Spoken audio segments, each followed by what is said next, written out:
bit, I'm back. I'm gonna do an official sambusak video. I know I've showed snippets.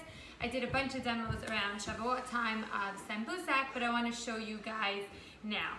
So I'm using, again, my great-grandma Ray, and congrats to the winner. That was a really fun giveaway. She is so excited to share. So I'm using her recipe. I'll post it also. I have 3 cups flour already measured in my mixer. We're going for a cup of butter, so 2 sticks. They should be, they can be chilled, room temp, just not frozen. You really want them defrosted. So we're gonna get that in there. And we are going to mix that up. Just a little tip, I usually cover, if it has a lot of flour, I cover with a towel so that we don't have a flour storm in my kitchen. So we're gonna get that mixed up. I have already a half a cup of water, cold water, pre-measured. And to that I'm going to add 2 teaspoons of kosher salt. And this, a lot of people always ask me, is it okay if I have regular salt? I don't own regular salt. I only use kosher salt and sea salt for some things also. Perfect, 2 teaspoons of salt. Let that mix and dissolve into the water, and we're gonna add that into our dough. Okay, so the dough is going, give it a few minutes. Grandma also says you can use a food processor. I like my KitchenAid better for it, but if you only have that, go ahead and use it. You do need an electric mixer. This is not something to do by hand because of the butter. This also is not by any means, you know, healthy or anything, but it is delicious, good old pure Syrian comfort food. Making this for Father's Day, it's always a great brunch item. Have 1, have 2, or have 10, it's up to you. It's butter, it's cheese, it is heavenly and delicious. There is nothing better than a hot sambusak out of the oven. And I spoke of my other great-grandma, Grandma Sarah Benin, and going to her house growing up, the one thing she always had when you came, hot sambusak. It didn't matter what time of day you showed up, she always had hot piping sambusak out of the oven for you, and it's one of my fondest memories. Okay, that's all mixed up. I'm gonna add in the salt and water mixture, and you're gonna let that mix until a nice dough forms. And once that dough forms, we're gonna go ahead and roll it out, and I'll show you how to do that easily. We'll talk about now, put this book aside, and we'll talk about the equipment you need to have the sambusak made. So we have a tortilla press. I'm using this, I use it only for sambusak. It's about like $15. So you don't have to, you know, break the bank to get it. You don't need it, absolutely don't need it. We can use a cookie cutter or a glass. So we have a glass here, or you can use a circle cookie cutter, or if you guys know, favorite gadget of mine is this circle cookie cutter.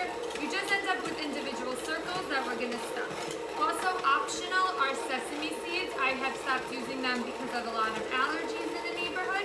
However, I'll show you where you can add in your sesame seeds. Okay, amazing. My dough is finished. Here you go. It's like a nice workable dough. It is really not sticky. It's nice. It's like a Play-Doh consistency, if that helps. Okay, so now we're gonna get it, and I will show you what we're gonna do with it.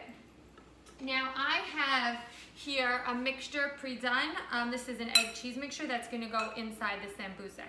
So I have 2 eggs, 3 cups of shredded cheese, mozzarella, Munster, doesn't matter, a teaspoon of baking powder, and a teaspoon of salt. The baking powder is a little, I wouldn't say like a hidden ingredient. It helps give it a nice puff, so you don't have flat sambusak, and when you bite into it, you have like a little dome with the cheese in it. Oh my God, it's so, so good.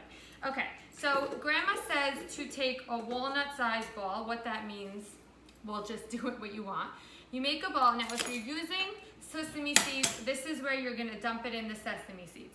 If not, you take your tortilla press, you put it in, you push it down, and you have a really nice circle. Now I'll show you how we fill it. So you put a little bit, I wanna say roughly this much. It's probably like a teaspoon worth of filling. You kind of just eyeball it. You don't want it to kind of spill out, but you want it filled. You want to bite into a juicy, cheesy sambusak. So now you saw how I kind of folded it over to make a half moon. Now you can leave it like this. You can take a fork if you want and kind of crimp your edges so they stay down, or this is how traditional sambusak is made.